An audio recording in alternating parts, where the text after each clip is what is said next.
Channel में आपका स्वागत है। खैर मकदम है। देखिए, आज सुविधा गेस्ट हाउस में एक पत्रकार परिषद है और मेरे साथ मौजूद है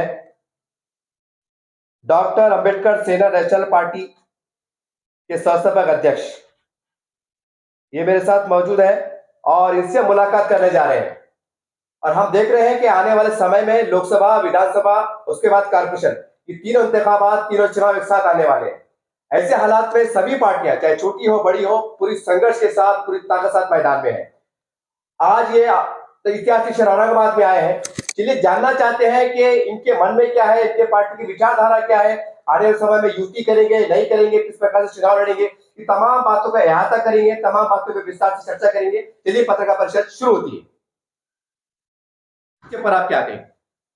देखिए, मैं सबसे पहले तो आप सबका खैर मकदम करता हूँ, आप सबका तहे दिल से शुक्रिया अदा करता हूँ जो कि मेरी आवाज़ आपके थ्रू घर घर तक पहुँचेंगी और हर आम जनता तक। और ये जो फ़िरका परस्त की जो राजनीति है, इसके मैं सख्त खिलाफ हूँ, क्योंकि मैंने कल भी मेरे बयान में यही बताया कि जो दीन धर्म है, गिरजाघर हो, मंदिर हो, मस्जिद हो, तुम कोई भी जात, कोई भी धर्म के हो, संविधान ने तुम सबको जीने का इक्वल, सब एकदम आज़ादी के साथ में और सबको जीने के फंडामेंटल राइट्स दिए वाले।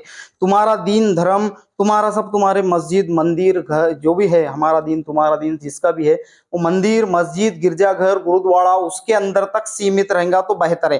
राजनीति के अंदर अगर तुम दीन धर्म को लेंगे तो वो बहुत गंदी और बहुत ही गंदी राजनीति हो रही। इसलिए मैं फिरका परस्तों के तो सख्त खिलाफ हूँ। सर, आजकल माहौल देखा जा रहा है कि आप देख रहे होंगे कि इंडिया गठबंधन बन रहा है, अलायंस बन रहे हैं। तो आपकी आपकी क्या आपने क्या सोचा है? इंडिया गठबंधन में इंडिया गठबंधन जो बन रहा है, अलायंस, राष्ट्रवादी कांग्रेस है, सेना है, भाजपा, तमाम एक लोग मिल रहे हैं, 20-25 पार्टी मिलकर काम कर रही है कि हम लोकसभा के अंदर मिलकर काम करेंगे। तो आप अकेले चुनाव लड़ना चाहते हैं कि मिलकर कोई पार्टी के साथ जाना पसंद करेंगे आप? देखो, जनता के हित में अगर जनता के ये जो पार्टी जो बनाए, जो भी अल्लाह के फजल करम से मैंने बहुत जद्दोजहद करा पार्टी बनाने के लिए, मुझे बाबा साहब का नाम नहीं दे रहे थे और बहुत ही जद्दोजहद करके लड़के फाइट करके आप लोगों के लिए, अवाम के लिए, जनता के लिए आप अगर साथ देंगे मेरा, तो फिर सबका साथ और जनता का, गरीबों का विकास होगा। बाकी बोलने के लिए तो बहुत आसान रहता, सबका साथ सबका विकास बोलकर आए थे, और क्या करे क्या नहीं करे जनता बहुत अच्छे से जानती बेहतर, क्योंकि ये दौर जो है टेक्नोलॉजी का दौर चल रहा है और जेब में दुनिया है लोगों के, मोबाइल, इंटरनेट, उसके अंदर सब लोगों को हर चीज। और रही बात गठबंधन की, अगर वक्त वैसे तो वक्त अगर आएगा और गठबंधन करने में जनता का अगर फायदा होगा तो गठबंधन के बारे में सोचेंगे, और वो भी गठबंधन अगर कर भी देंगे और अगर वो जनता की उन्होंने अगर सहायता नहीं करेंगे, जनता को उसका लाभ बेनिफिट नहीं पहुंचेगा, तो फौरी गठबंधन तोड़ भी देंगे।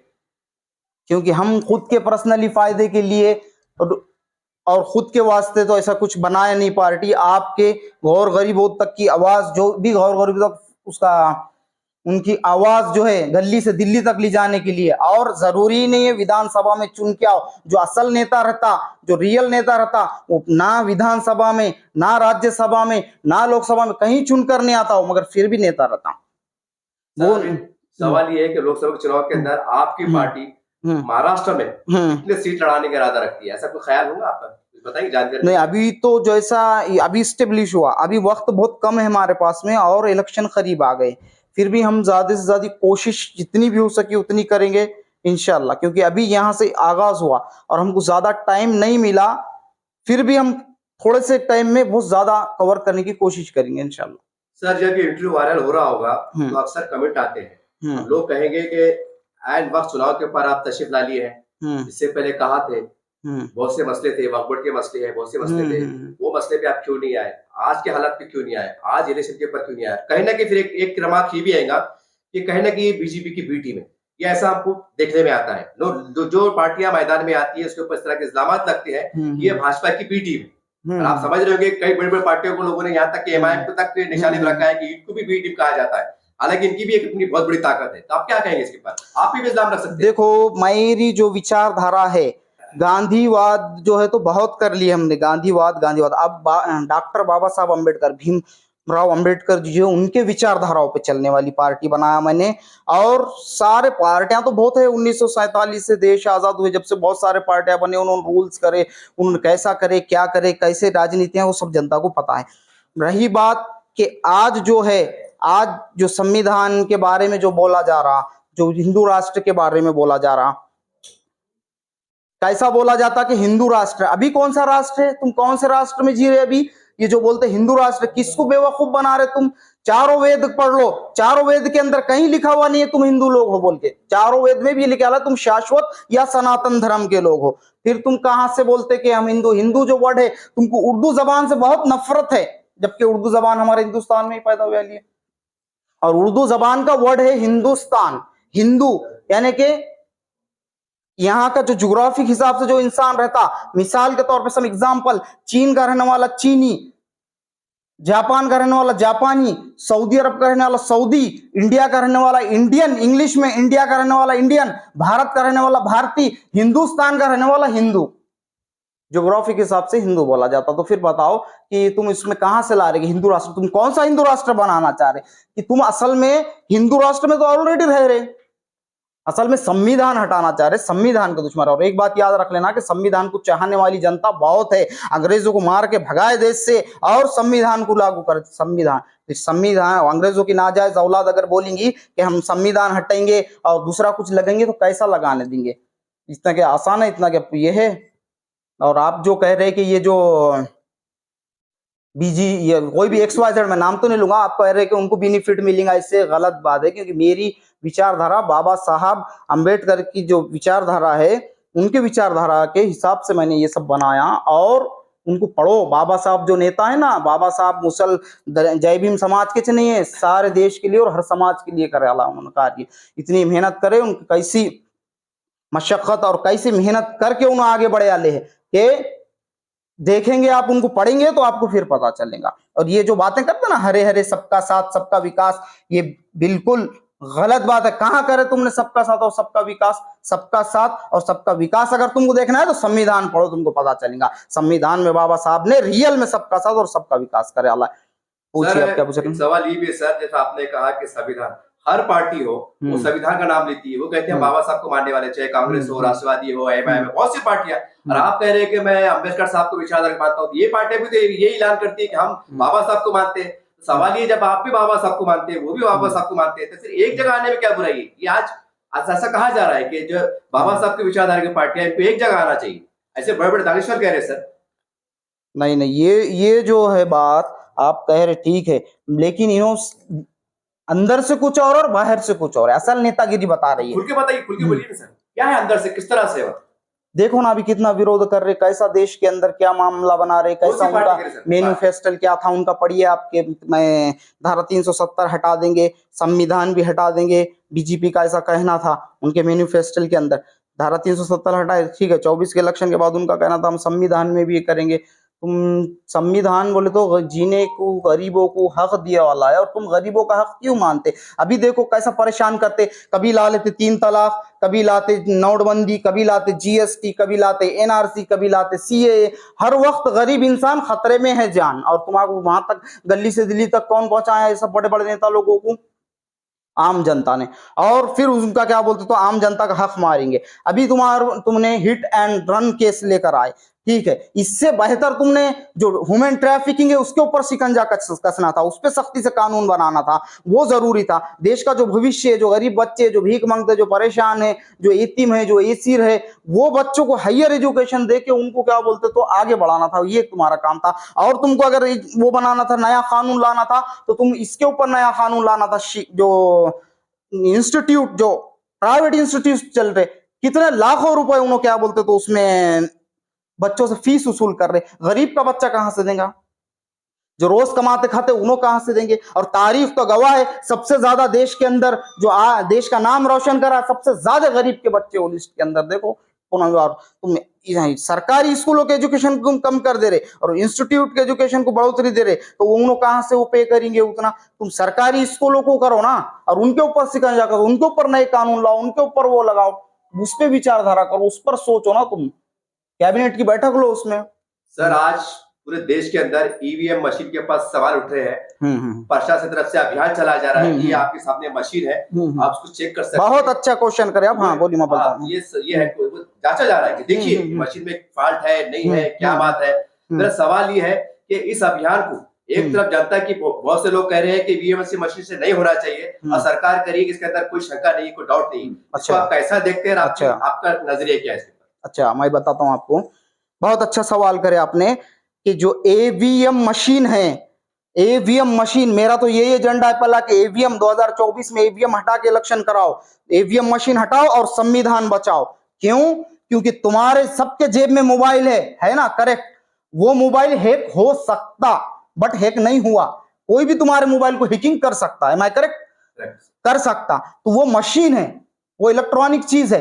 जो देश ने मशीन को क्रिएट करा, जो देश ने मशीन बनाया, वो देश खुद मशीन पे इलेक्शन नहीं करता, फिर हम क्यों मशीन पे इलेक्शन करेंगे? अगर मशीन है वो देश भी खुद मानता ये बात को, अमेरिका ने भी माना, सब ने माने कि हाँ ये टेक्नोलॉजी कभी भी, ये इलेक्ट्रॉनिक्स कभी भी हैक कर सकते, हैकिंग हो सकती। फिर तुम जनता के अधिकार का उल्लंघन क्यों कर रहे?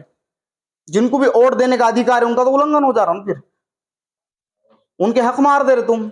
ये मिट्टी के अंदर हमारा खून शामिल है। तारीख के पन्ने उठा के देखो कि हिंदू, मुसलमान, सिख, ईसाई सब ने अपनी जान लगा दिए थे और खून बहा के, मिट्टी के अंदर अपना खून मिला के देश को आजाद करे अल्लाह।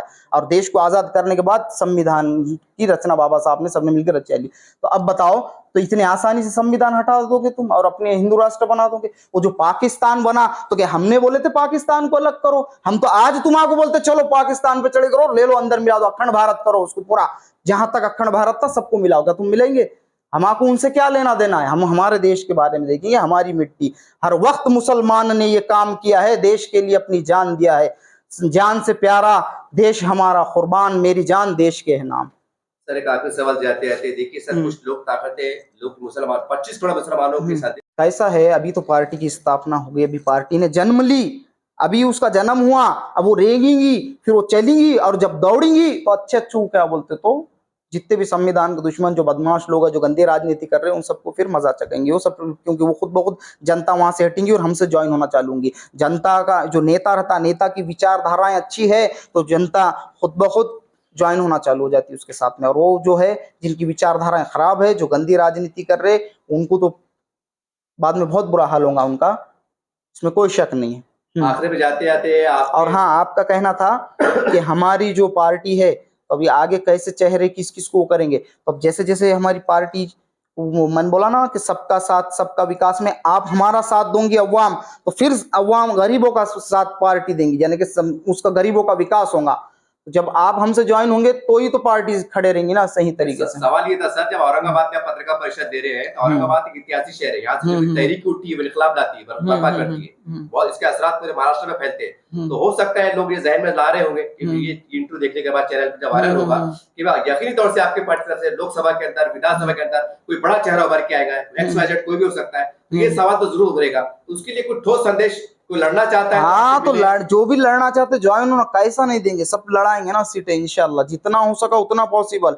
तो मैं बताया ना, गली से दिल्ली तक जाएंगे, यहाँ से तो वहां तक फाइट करेंगे, सिर्फ अवाम के लिए। बाकी मुझे कुछ इसमें इंटरेस्ट नहीं है, जैसा कि तुम्हारे क्या बोलेंगे, मुझे इस सीटा होना, मुझे मेरे हाथ में रिमोट कंट्रोल दो, कोई जरूरत नहीं है। मैं सिर्फ तुम्हारे लिए, आम जनता के लिए और देश की एकता और अखंडता को बरकरार रखते हुए पार्टी को स्टेब्लिश करा, इसलिए कि तुम्हारी मदद और तुम्हारा साथ हो गरीबों का। सही कोशिश की जा रही है, इसमें आपकी भूमिका क्या है? आप क्या? देखिए, औरंगाबाद जो है, औरंगजेब रहमतुल्लाह अलैह के नाम पे है, और औरंगजेब जो है तो कोई जालिम और क्रूर बादशाह नहीं था। उनकी हिस्ट्री पढ़ो, तुमको पता चलेगा उनके सिपर सालार कौन थे, उनके वजीरा कौन थे, उन्होंने जंग लड़ने के लिए किसको भेजते थे। तारीख गवाह है हिंदुस्तान की। अरे पढ़ के तो आओ, घरों को जाकर, स्कूलों में जाओ पढ़ो, स्कूलों में नहीं पढ़ सके तो घर से पढ़कर आओ, देखो तुमको पता चलेगा कहां कहां औरंगजेब ने इनामात दिया, ले मंदिरें बनाए। वो क्या हुआ था, चीन क्या बोलता यूनाइटेड नेशन के अंदर आज भी? अब तुम बोलते ना औरंगजेब को क्रूर तानाशाह बादशाह, और चीन बोलता, चीन यूनाइटेड नेशन के अंदर कि जो हिमालय पर्वत है वो हमारा है। तो यूनाइटेड नेशन ने पूछा कैसा है तुम्हारा, तो चीन का ये कहना था कि जो औरंगजेब है उन्होंने हम पे चढ़ाई करे, और चढ़ाई करके वो छीन कर हमसे हिमालय पर्वत का हिस्सा हिंदुओं को दिए थे। ये बोले थे कि हिंदुओं की आस्था है। तो फिर कहां गया था क्रूर तानाशाह का क्रूरपना? क्रूर नहीं था औरंगजेब, ये तुम गलत बताते, तुम गलत हिस्ट्री पढ़ा रहे। ये पढ़ाओ ना सही तरीके से बच्चों को, फिर पता चलेगा। हिमालय पर्वत चीन आज भी मांगता हमारा है। 8 फिंगर हिल्स पे चीन ने कब्जा कर लिया। क्यों करते चल रहा है उन्हें कब्जा, वो हमारा है बोलता। और औरंगजेब ने, उन्होंने खुद बयान करा ना वहां के, औरंगजेब ने वो हमसे छीन कर लेकर हिंदुओं के हित में दिए थे, कि हिंदुओं ने जाके बोले थे हमारी आस्था है और चीन ने कब्जा करा, चीन के हित में, तो उन्होंने लेके तुम्हारे पास दी। फिर तुम उनको क्यों इतना बुरा बोलते हो? और वो सम्राट है, संभाजी महाराज भी संभाजी महाराज है, लेकिन संभाजी महाराज, मैं मेरे तरफ से, मेरी पार्टी जिस दिन भी सत्ता में आएंगी ना, मैं औरंगाबाद का नाम औरंगाबाद रखूंगा और पुणे का नाम मुझे बेकार दिखता, पुणे का नाम हटा के संभाजी नगर रखूंगा मैं, ठीक है? पुणे का नाम, और मुझे लातूर का भी नाम बेकार दिखता, मैं लातूर का नाम निकाल दूंगा और लातूर के जगह मैं डॉक्टर बाबा साहब अंबेडकर नगरी रखूंगा। नांदेड़ का नाम हटा दूंगा मैं और नांदेड़ का नाम मैं रखूंगा कि गौतम बुद्ध नगर, ठीक है? सर आते थे आखिरी में आपके जबानी, आपकी एक बार आपके जबानी आपके पार्टी का नाम पूरा एड्रेस बोल दीजिए, ताकि जो लोग आपसे संपर्क करना चाहते हैं संपर्क कर सके। आपका मोबाइल नंबर बोल दीजिए, ताकि जो लोग आपसे जुड़ने वाले हैं उनको जुड़ने में आसानी हो सके।